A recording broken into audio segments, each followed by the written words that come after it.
और महाराष्ट्र पॉलिटिक्स से जुड़ी एक बड़ी खबर आपको इस वक्त बता देते हैं, जहां भिवंडी से एसपी उम्मीदवार की मांग पर सियासी घमासान छिड़ गया है। दरअसल एसपी उम्मीदवार रईस शेख ने चिट्ठी लिखकर मांग की है एमबीए के घोषणा पत्र में कॉमन माइनॉरिटी प्रोग्राम हो, नौकरी और पढ़ाई में मुसलमानों को आरक्षण मिले, ये मांग की गई है। लव जिहाद की जांच के लिए बनी कमेटी की भी जांच हो।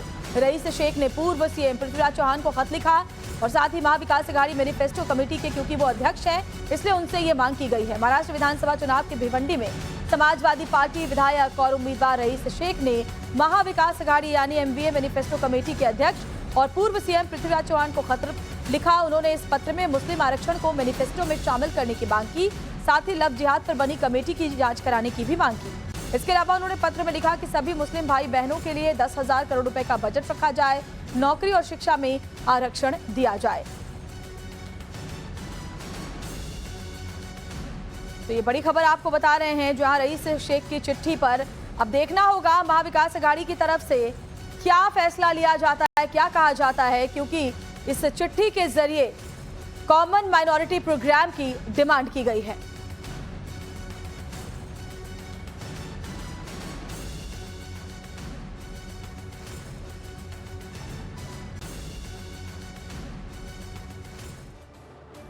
और चलिए अब आपको ग्राफिक्स के जरिए बताते हैं कि समाजवादी पार्टी के मौजूदा विधायक और उम्मीदवार रईस शेख ने आखिर ऐसी क्या डिमांड की कि उससे महाराष्ट्र के चुनाव से पहले सियासी पारा बिल्कुल हाई हो गया है।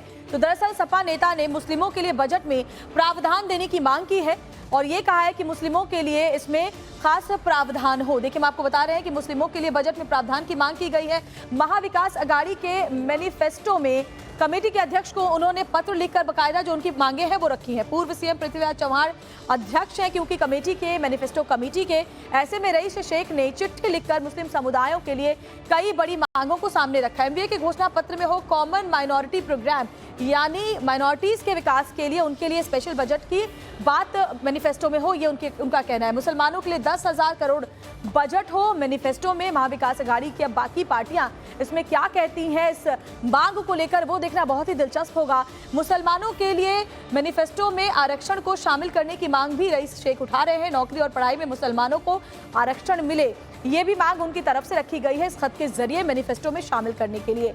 और साथ ही देखिए, लव जिहाद की जांच के लिए जो कमेटी बनाई गई है उस कमेटी की भी जांच हो, ये बात भी मैनिफेस्टो में शामिल की जाए, ये उन्होंने मांग की है। बता दें कि सपा के मौजूदा विधायक और उम्मीदवार हैं रईस, और ऐसे में उनकी इस चिट्ठी के बाद सियासी घमासान मचना तय है। भिवंडी पूर्व सीट से सपा विधायक हैं, उम्मीदवार हैं इस बार फिर विधानसभा चुनाव के लिए, और उनकी तरफ से जो चिट्ठी लिखी गई है मैनिफेस्टो कमेटी को, उससे सीधा सीधा देखना यह होगा कि अब जो बाकी महाविकास अघाड़ी की पार्टियां हैं वो क्या कहती हैं और इसको लेकर के उनका क्या रुख होता है। देखिए, बीजेपी उम्मीदवार राहुल नार्वेकर ने इसको लेकर समाजवादी पार्टी पर बड़ा हमला बोला है। समाजवादी नेता रईस शेख की चिट्ठी को लेकर उन्हें घेरा है। क्या अल्पसंख्यक ही एमबीए को वोट देता है? राहुल नार्वेकर ये पूछ रहे हैं। सिर्फ किसी एक धर्म के लिए कोई प्रोग्राम कैसे हो सकता है मैनिफेस्टो में? क्या बहुसंख्यक लोग एमबीए के वोटर नहीं है? राहुल नार्वेकर ये सवाल उठा रहे हैं। क्या बहुसंख्यक लोग इस देश के नागरिक नहीं है? क्या बहुसंख्यक के लिए योजनाएं नहीं रहनी चाहिए? मुंबई विधानसभा सीट से बीजेपी उम्मीदवार हैं राहुल नार्वेकर। रईस शेख समाजवादी पार्टी के विधायक हैं। उन्होंने अपने एक लेटर लिखा है महाविकास अघाड़ी के नेताओं को, जिसमें खास तौर पर कॉमन माइनॉरिटीज प्रोग्राम मैनिफेस्टो में शामिल किया जाए महाविकास अघाड़ी के। इस बारे में हमारे साथ बात करने के लिए विधानसभा के अध्यक्ष और मुंबई से बीजेपी के कैंडिडेट राहुल नार्वेकर जी हैं, उनसे बात करते हैं। सर, आप खुद इस समय चुनाव लड़ रहे हैं, आप विधानसभा के अध्यक्ष भी रहे हैं, लेकिन महाविकास अघाड़ी के मैनिफेस्टो पे अब एक लेटर लिखा गया है जिसमें माइनॉरिटीज कॉमन मिनिमम प्रोग्राम की जगह कॉमन माइनॉरिटीज प्रोग्राम को लेकर लेटर लिखा गया है रईस शेख के द्वारा।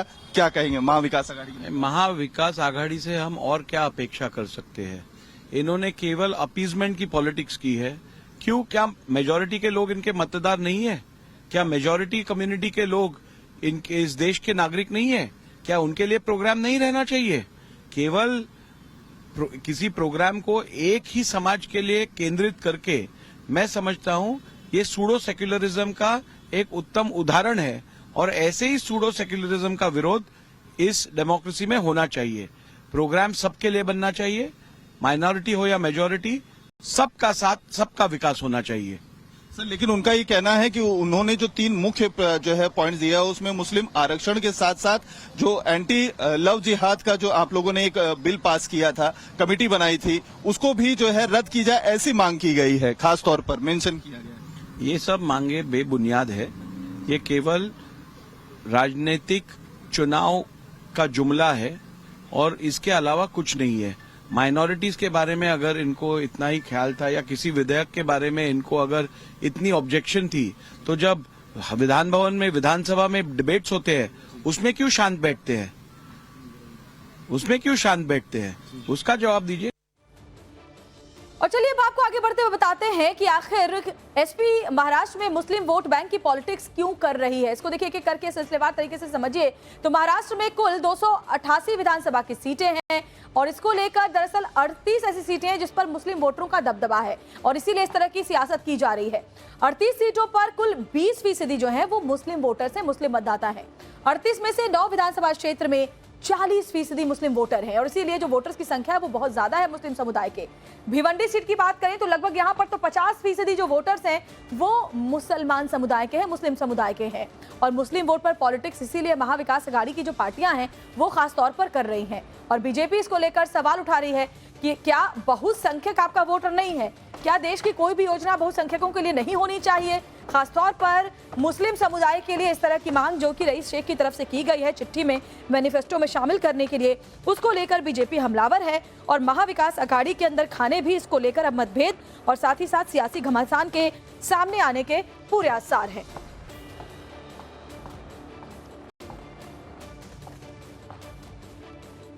और हमारे साथ हमारे संवाददाता अतुल सिंह इस वक्त सीधे जुड़े हुए हैं, उनके पास चलते हैं। अतुल, जैसे जैसे विधानसभा चुनाव की तारीख नजर आ रही है वैसे वैसे सियासी घमासान भी तेज होता नजर आ रहा है। अब देखना होगा कि महाविकास अघाड़ी में पहले भी कई मुद्दों को लेकर मतभेद सामने आए हैं, लेकिन जो चिट्ठी रईस शेख की तरफ से लिखी गई है उसको लेकर खासतौर पर उद्धव ठाकरे क्या कहते हैं, ये भी देखना दिलचस्प होगा।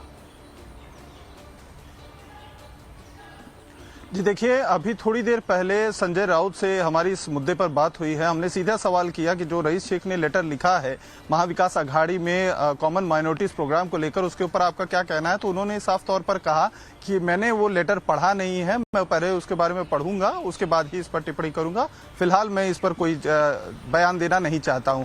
तो साफ तौर पे चीजें समझ में आ रही हैं। कहीं ना कहीं जो मांग की गई है, जिसकी एक्सपेक्टेशन थी कि महाविकास अघाड़ी के कई नेताओं के लिए ये एक एम्बेरसमेंट का मोमेंट हो जाएगा, जिस तरीके से रईस शेख ने ओपन लेटर लिखा हुआ है, और वही चीज हमें यहाँ पर संजय राउत के द्वारा देखने को मिली है। और ये चीज एक तरह से ओपन ग्राउंड मिल गया है। कहीं ना कहीं महायुति के जितने भी घटक दल है, चाहे वो शिंदे गुट शिवसेना हो, चाहे बीजेपी हो, इन सभी को एक बयान देने का या महाविकास अघाड़ी पर हमला करने का जो माइनॉरिटी वोट अपीजमेंट की पॉलिटिक्स होती है, मुस्लिम वोट बैंक की जो पॉलिटिक्स होती है, उसका ही हमला करने का एक मौका मिल गया है। और कहीं ना कहीं जो महाविकास अघाड़ी के नेता हैं वो बचते हुए दिखाई दे रहे हैं। आपको बता दें, अभी थोड़ी देर पहले जो मीडिया से बात करते हुए संजय राउत ने कहा कि आज चूंकि नामांकन वापस लेने का आखिरी दिन है, तो ऐसे में काफी क्रूशियल हो जाता है आज के दिन। उनका यह भी कहना है कि उद्धव ठाकरे हों, शरद पवार हों या खुद नाना पटोले हों, वो अपने अपने जो नेता इस समय इंडिपेंडेंट खड़े हैं, जो जिन्हें बागी कहा जा रहा है, उसकी वजह से चाहे महायुति हो चाहे महाविकास अघाड़ी हो, काफी ज्यादा उसके जो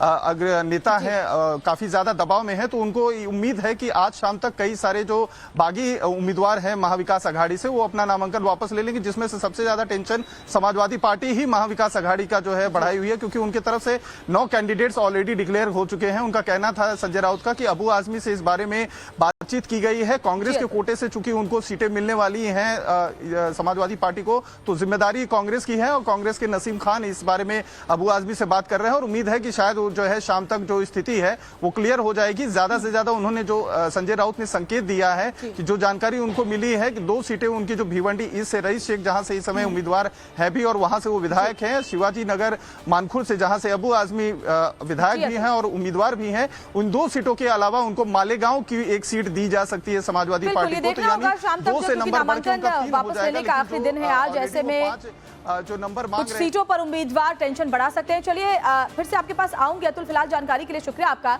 इधर महाराष्ट्र में सीएम योगी की रैली का प्लान तैयार हो गया है। महाराष्ट्र में 15 रैलियां करेंगे सीएम योगी। इन रैलियों के जरिए 50 से ज्यादा सीटें कवर होंगी। प्रचार के लिए सीएम योगी की डिमांड बढ़ी हुई है। सीएम योगी की रैलियों का आंकड़ा बढ़ सकता है, क्योंकि रैलियों का अच्छा खासा असर हाल में हुए कई राज्यों में विधानसभा चुनावों के नतीजों पर भी नजर आया है। ऐसे में महाराष्ट्र में जो सीएम योगी, जो कि स्टार प्रचारक है भारतीय जनता पार्टी के, उनकी कौन कौन सी सीटों पर कितनी रैलियां होंगी, किन किन उम्मीदवारों के समर्थन में वो वोट मांगने के लिए जाएंगे, इसकी पूरी जो लिस्ट है, पूरा जो ब्यौरा है वो तैयार कर लिया गया है। रैलियों का आंकड़ा और भी बढ़ सकता है। ये भी खबर है कि बहुत सारे ऐसे उम्मीदवार हैं जो खासतौर पर चाहते हैं कि सीएम योगी उनके लिए आए, प्रचार करें, तो उनका भी दबाव जो है वो प्रदेश बीजेपी पर बढ़ रहा है। और ऐसे में देखना होगा सीएम योगी कौन कौन सी वो सीटें हैं जहां पर जाते हैं, चुनाव प्रचार करते हैं, बीजेपी उम्मीदवारों के लिए वोट की मांग करते हैं। सीएम योगी की रैलियों का आंकड़ा बताया जा रहा है कि बढ़ सकता है। उनकी डिमांड जो है वो काफी बढ़ी हुई है स्टार प्रचारक के तौर पर। तो महाराष्ट्र में सीएम योगी की डिमांड बहुत है।